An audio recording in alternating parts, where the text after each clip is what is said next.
All right, everybody, this is the first episode of the Ride Along here in 2025. What's going on? And Matt Brading, thank you so much for joining the show here today in Mr. Co-host role. Yes, sir. Thank you for having me, Brad.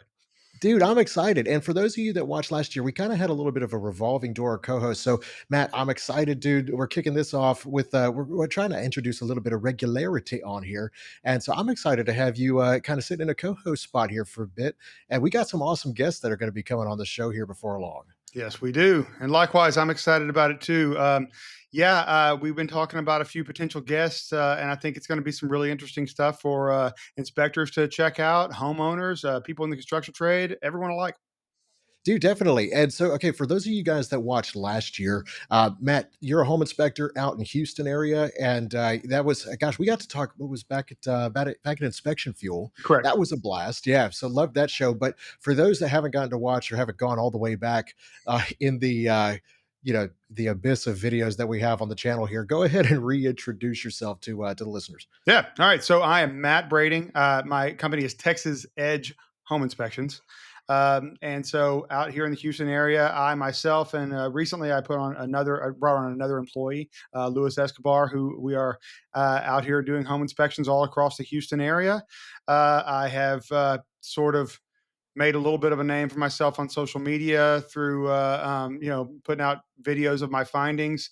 Most notably, probably the "It's Not Supposed to Do That" series, where I simply just point to things that aren't supposed to do that and say, it's not supposed to do that.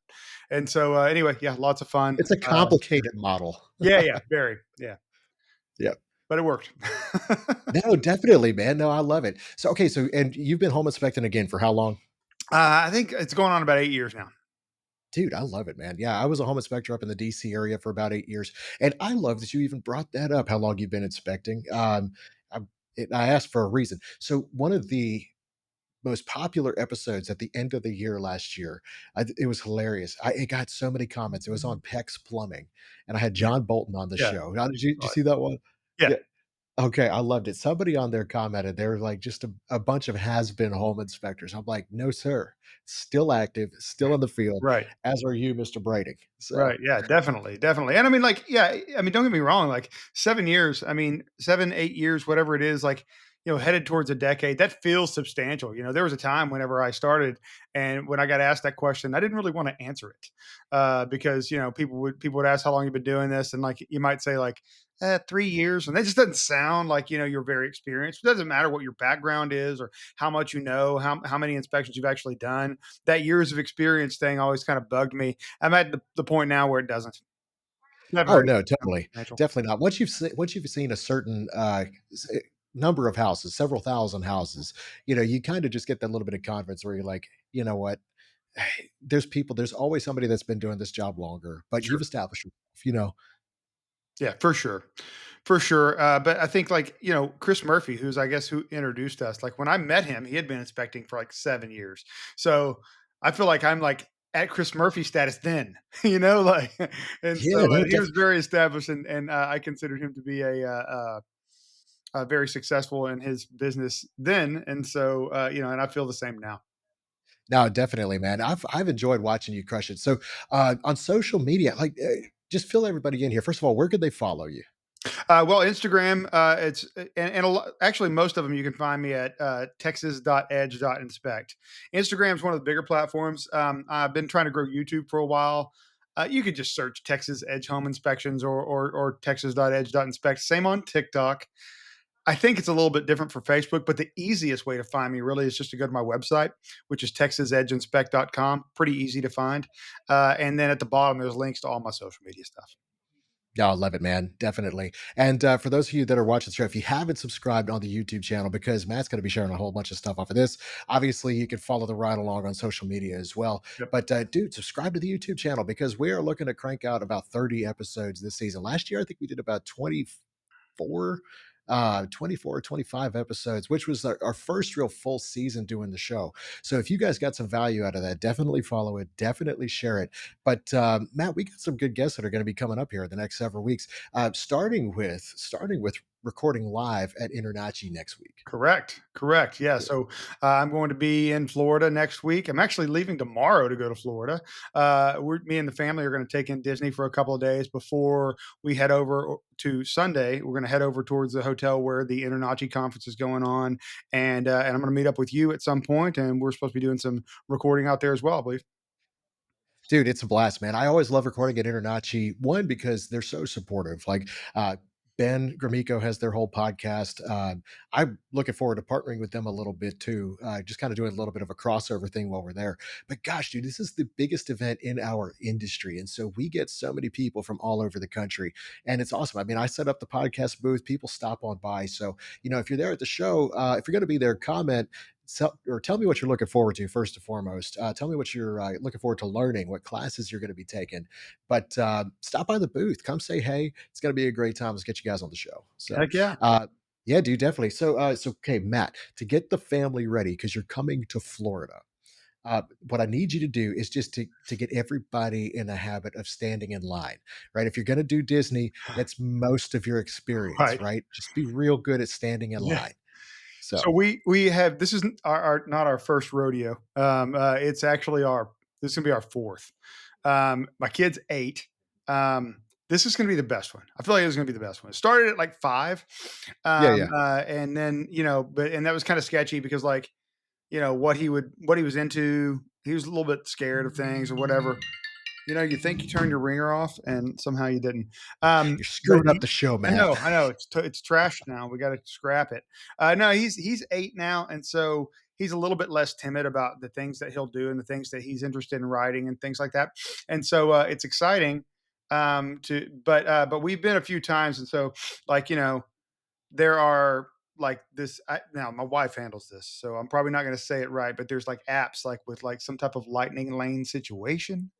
Oh, dude. And so like somehow, and I don't know if we pay for this or what, but you sign into whatever ride you want to do, and you sign up for a time, and once you've ridden that, like it opens up another one, so like you can schedule your day, and kind of wait in less lines.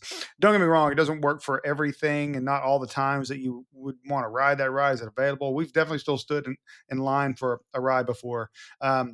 But we try to utilize that as much as possible. We're going to Magic Kingdom, Hollywood Okay. Studios, and Epcot. Dude, that's you got the full experience, man, and you're gonna be there. So this is just you're coming in tomorrow. Yep. That's gonna give you several days because InterNACHI is gonna start on Sunday. Yep. So, dude, awesome, man. You got plenty of time. Yeah. Plenty of time to Be a go good time. stand in a whole bunch of lines. That's But right. yeah, or at Right. least let me know how the app works because I've okay, for those of you that have been to Disney, like because I know there's a couple of home inspectors that I've talked to that are y'all are big Disney people. I won't get into whether or not it's weird to be a Disney adult. Whatever, man. Hey, you do you, right? Your vacation time's your vacation time. But uh the last time that I was even going to go to like SeaWorld or something like that, this was like 2010. I was living down here in Florida, which is where I'm at now. I'm sorry to rub it in y'all's face. It's just the most beautiful time of year to be in Florida. We live for this. It's this low humidity. It is 80 degrees. If there's ever a season to home inspect, this is it, man. Yeah. But anyway, so yeah, 2010, I was living down here in Florida and I was dirt broke at the time. My brother flew down from Virginia to visit me. We went to go visit our grandparents over on the other coast. And as we're driving back across Orlando, we start seeing the signs for Disney World. And I was like, dude, hey, wait. You want to like go to like Disney or SeaWorld or something like that? And he was like, yeah. I was like, okay, well, let's look up prices. So he starts like Googling prices for going to SeaWorld. And he's like, they're like 125 bucks. And like that was Yeah. at the time. And Yeah. It's crazy. prices have not gone down. No. And yeah, I was like, because we were so excited. We're like, yeah, we're going to SeaWorld. We're going to SeaWorld. He goes, wait, it's 125 bucks. We looked at each other. We went, we're going to the sea. We're going to the sea. Yeah. Yeah, that one's free, baby. And so yeah, it's dude, I It's love it over here. insanely expensive. It's crazy. The first time we went a few years ago, I didn't think I was like, okay, whatever, I'll just go, and I didn't think I would really get much out of it or enjoy it very much. It is pretty awesome. And it encouraged me to want to go back a few times, and at least if nothing else, like I don't know, I mean, like I think there's definitely something to like about it as like an adult, Oh yeah. like without kids, like maybe one of these days, like when I'm like old, older, me and my wife could go and just enjoy it without a kid, because I think that there's a whole different level of like enjoyment you can have out of it if you do that. Well, Um, it's called drinking around the world at Epcot, yeah, you totally know? right, Yeah, yeah. 100%. But this time it's getting giving my son a chance to really experience it is really what this is about, and experience it with him, and it's very enjoyable. Now, as far as the app and everything goes, you're gonna have to talk to my wife. Do you have her number? Why would you I have her number? don't. You I don't don't know. Why have would I you don't have even know my wife's name. I've never met your wife. Now, why would you? So Maybe you will this time. bring her by the booth to say hey. That's it. So, well, yeah. Love it, man. No, I don't know where we're going with that. I mean, you're making it sound like I hang out with your wife all the time, but not that I wouldn't enjoy getting dinner with y'all, but I would just prefer for you to be there, you know. Yeah. So yeah, Me too. yeah. Hey, Me too. look, you go up to the villages in Florida, all kinds of stuff happens up there. My buddy Istvan Jocko, if you guys are in the home inspection industry, you know him.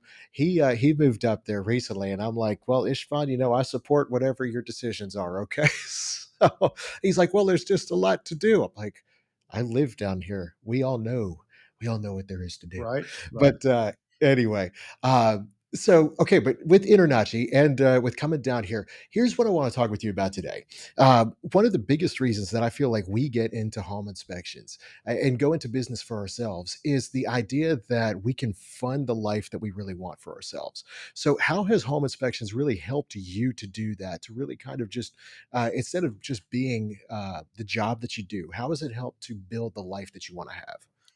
That's an interesting question. So, that was the goal. Yeah. Um, I kind of always wanted to work for myself. I always kind of wanted to run a business, and I started this like simultaneously with another job that I thought I could kind of do in part time. Of course, this took over pretty quickly because I decided that this is what I wanted to do full time, and then also not just that, but as it started getting busier, I realized I couldn't do both. There was like limitations at my other job. Um, Time off, leaving to go to places like InterNACHI, or to just visit Florida, or later on this month I'm headed out to Vegas. I've actually got a ton of time off I'm taking in February. This is stuff that wouldn't have been possible with my previous line of employment, where I had to request time off.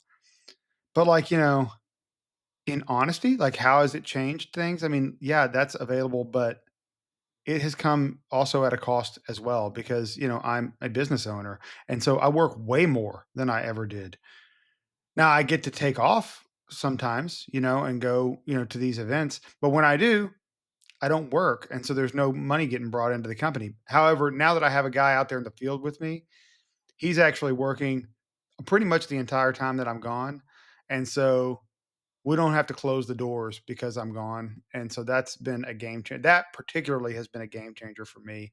For years, though, I've been working way more than I really ever did, and then also trying to keep up with the social media stuff and everything that has just been kind of it's been out of control. I mean, I've been not just the social media, but work, social media, home life, kid baseball, kid football, all of it has just been it's a lot to keep up with. And so while there is some freedom that comes along with having your own line of work and being, in this line of work, um, take that with a grain of salt, because when you run a business, you got business to run.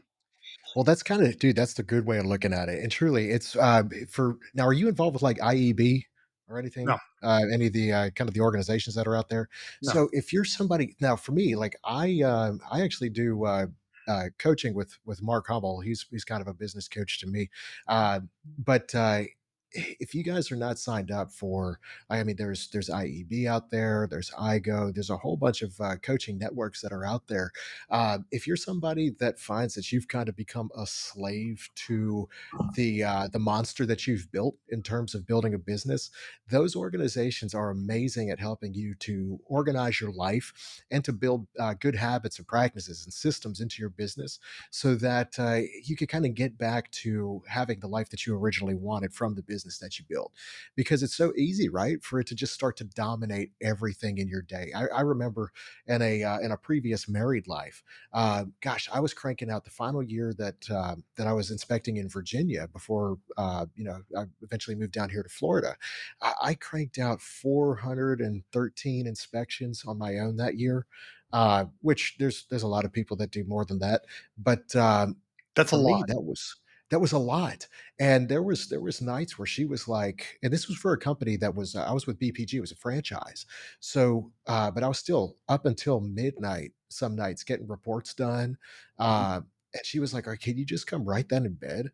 Uh, can you just, maybe finish it in the morning? Just, it was getting in the way of my home life. Now, the money was great. The things that money afforded were great. We took some awesome trips, things like that. But at the same time, when it starts to rob you of a little bit of the peace and a little bit of the freedom that you intended with this line of business, that's when you start to have to think about, what can I reevaluate, what can I tweak, so that I have the capacity of the time for the things that really do matter most. Yeah, I've been considering some things like phone answering, things like that. So I'm not handling that. It's been something that I've kind of enjoyed. There's a control factor that I don't really want to let go of. And it's not really about like I'm a control freak, possibly. Okay.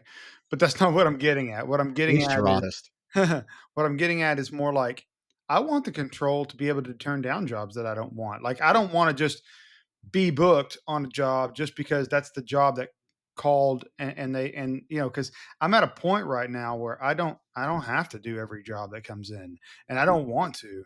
And there's some of them that just don't appeal to me, and I can personally vet clients and potential jobs to make sure that I stay out of the ones that I don't really want.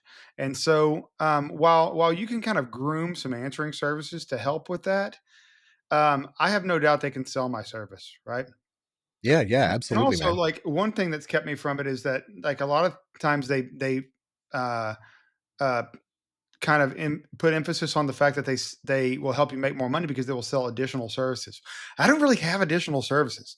My particular company, I do home inspections, termite inspections, and pool inspections. If you don't have a pool, you're not going to get upsold a pool, right? Right, right. And termite inspections, well, they're only $50. So if it's an older house, people want them every time. If it's a newer house, I don't want to do it. So I don't want. It's just extra.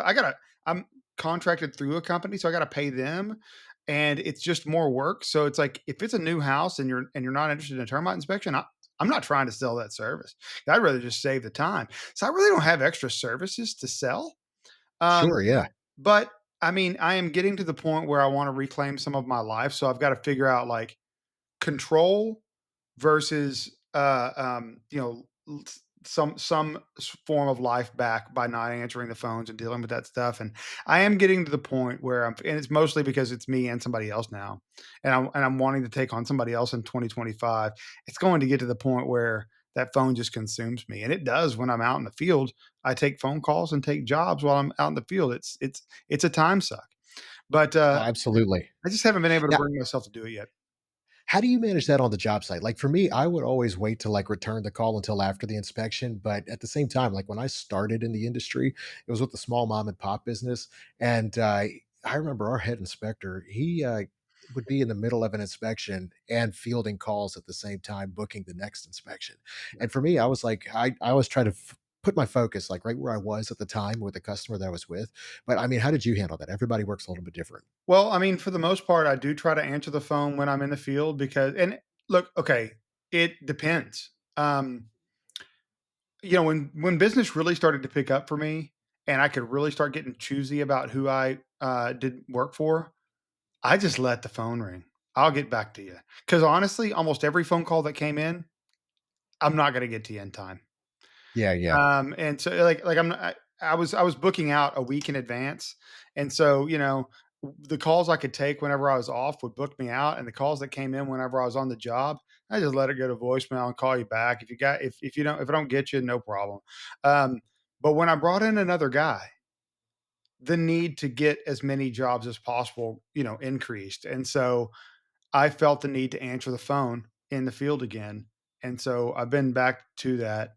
Um, yeah, I mean, it sucks, but I mean, I just manage it. I just deal with it. Well, what's your process, by the way? Because I mean, like, for some home inspectors, I mean, it's like I bring the buyer around with me while Yeah. I'm doing the inspection. Do you do the inspection on your own first and then take them through? Okay. Absolutely. Now, if I got somebody with me, I'm not gonna answer the phone, but yeah, I 100% do not bring the buyer around with me. I love going around with the buyer at the end of the inspection, but I am way too chatty and too engaged with them to have them with me when I'm doing my work. Yeah, if you're too ADD, man, yeah, Well, it's I mean, it's a bad I don't know recipe. that it's that, but I mean, like, what the thing is like, it's not that I don't wanna hang out with them, it's not that I don't wanna talk to them, I actually want to way too much, and so, I will end up talking myself around a defect. I don't wanna miss anything. It is more important to me to do a very thorough job than it is to have them there watching me every step of the way. I would rather do a thorough job, go over the cliff notes with them at the end of the inspection and take them and show them everything, answer any questions they got, interact with them, laugh with them, all that stuff. Um, but I do worry because it's happened where I will be distracted by something and miss something. Now, I mean, look, I'm not going to miss anything major, but I don't want to miss anything. No, no, definitely not. I mean, if you could do as thorough as possible, I totally get it.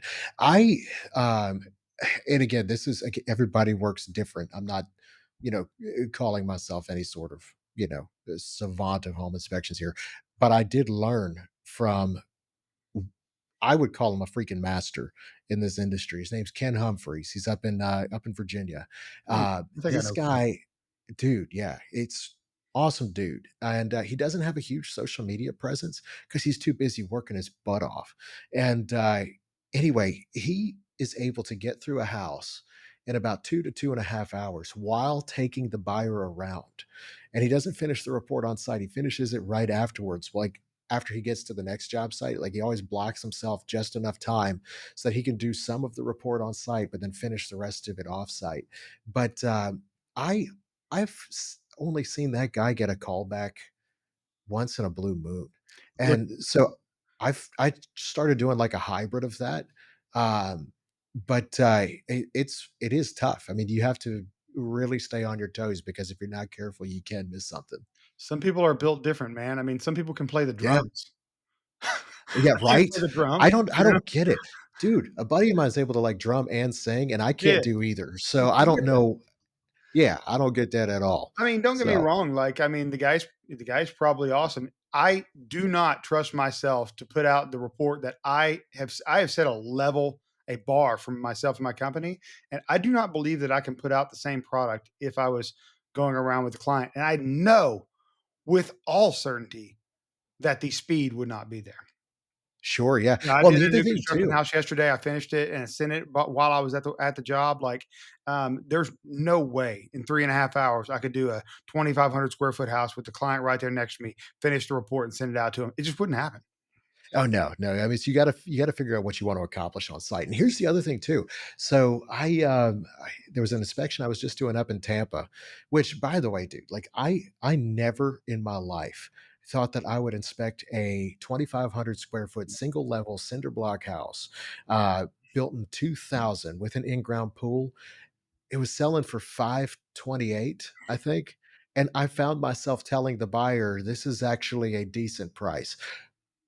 For 528, I bought my first house for 395, I think, I bought my first and house for 125.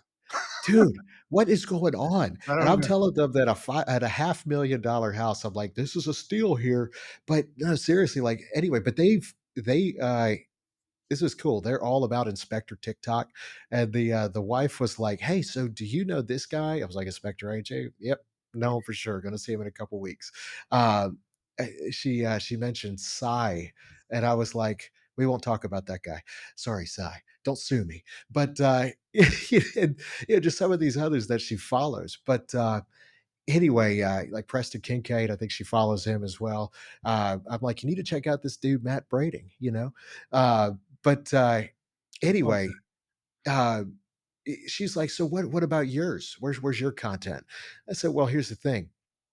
you're following me around and we're talking about this the whole time that I'm doing the inspection, there's no real convenient time for me to say, let's not talk about the water heater. Hold out while I make a TikTok, you know? You And gotta get a so, cameraman. yeah, right. I am the cameraman, Yeah, but you need a second one. You need a, hey, go I need watch, a guy. go, go watch the ride along series on this channel here. Okay. I'm also the cameraman, You come but with me on my yeah, job. yeah. I'll come with you on your jobs, and we'll do some YouTube stuff. There you Let's go, man. Dude, I actually okay, here's another thing for y'all, just teasing this out for later on this season. I am stoked out of my mind. So last year, okay, if you notice on here, we got two separate little like channels on the YouTube channel here. You have the Ride Along podcast, which go. obviously you can listen to audio everywhere. And then you have the Ride Along series, where last year I went with people around the country, inspectors around the country, and shadowed them on their job sites. So we did everything from like a Queen Anne Victorian up in Minnesota. We did the House of Horrors with Nick Grimico and Austin and Natalie Rose out in Denver. Did a commercial inspection in Dallas, but this year is actually pretty cool because I get to stay a little bit close to home. There's a guy here; he's a home inspector named Clay Owens, and he owns Owens Construction. But I'm going to be shadowing and filming an ongoing series on several of his properties that he has underway. One, we're kicking it off. It is a beautifully renovated house down in Sarasota, but he has several projects that I'm going to be filming from foundation to finish over the Nice. course of this year and launching it here on the channel as we go. So subscribe, turn on notifications because you're not going to want to miss it. Because the whole thing is, it's like, what's it like to own a construction company when it's owned by a home inspector, Yeah, right? that's weird. You I think was we're about to ask nitpicky for enough? clarification on that because I thought I heard you right. He's a home inspector, but has a construction company. You Yeah, were that was legit. You said that. Okay, and you that's mentioned it. it. Okay, So he and his wife own it, but and then his kids are kind of running the home inspection stuff now, and he's focusing on the construction stuff. got it. But dude, instead of just like, you know, poured slab foundation, a basic poured slab foundation, this guy's doing a three-course built up cinder block for even his cheapest houses. So he's making sure that everything is above flood zones around here. Nice. Everything is heavied up, and his house is reflected in their finished price. But as a home inspector, he knows fine detail, and so he puts that level of quality into his work. So it's going Mm, to be really cool, yeah, that's cool. fun series, man. So all that to say, Matt, if you want to come on out, you could be the cameraman Hey, because there we're you go. yeah, Now we're talking. that's that's it, man. That's it. But We I'd can love to talk come out and about film this with you out there too. for sure. So, yep, for sure. But anyway, no, guys, I want to hear a couple questions. Sound off in the comments, y'all, about what you do. One, to manage your work life balance, since that's one thing we were talking about. And two, how do you manage phone calls in the field? Because this would be a great place to say that today's show is sponsored by America's Call Center, which is obviously a porch property. But you know, if you're somebody that's looking for a call center to help field some of this stuff, they work specifically with home inspectors to get your sales pitches down, your sales packages down. They upsell for you if you're looking to do that. But basically, it's all taking work off of your plate so that you can be free to do what you love and live your life as well. So pretty cool. Well, yeah. I mean, if they're asking questions, I mean, I got to say, I prepared some questions for this as well. I mean, I don't know if you're ready for this or not. Jump in, dude. Okay, so assuming that like we're going to do something like this again, right? Where I'm co-hosting, we're going to have a guest, right? We do got Um, some good guests coming we up. had because we have some guests planned. So I thought I would ask since I'm going to be doing this from here, you're going to be doing this from potentially there. Um, are are pants required? Do I have to wear pants when I do this? I, I'm only filming from here up for a reason. Okay. Okay. Okay. Yeah, yeah. So just do with that information what you will. They could be shorts, they could be pants, they could be a state of undress. We ask and we ask no questions. We listen and do not judge. Okay. That's what they're saying online. That's actually the only question I have. That was it. Okay, That's it. cool. Hey, sound off in the comments if you're wearing pants. I love it, man. No, we will be. I'm looking forward to next week. First of all, I'm looking forward to seeing you down at InterNACHI. We For will be sure. there wearing pants. There So we have to you know, wear pants. I was already yeah, planning on wearing pants. yeah, we'll get kicked out otherwise. So bring your pants. Bring some good questions for us, guys. We'd love to have you on the show. All of our listeners, let us know if you're going to be there. But dude, Matt, not a bad first episode kicking off 2025 here on the show, Right? man. Yeah, Yeah, dude, yeah, I'm I know. excited to do this with you. It's gonna be fun, man. Looking forward to it. So awesome. Well, thanks for being on. Thank you, everybody, for listening. We'll see you in Orlando at InterNACHI next week. That's See you right. next time. All right. Bye.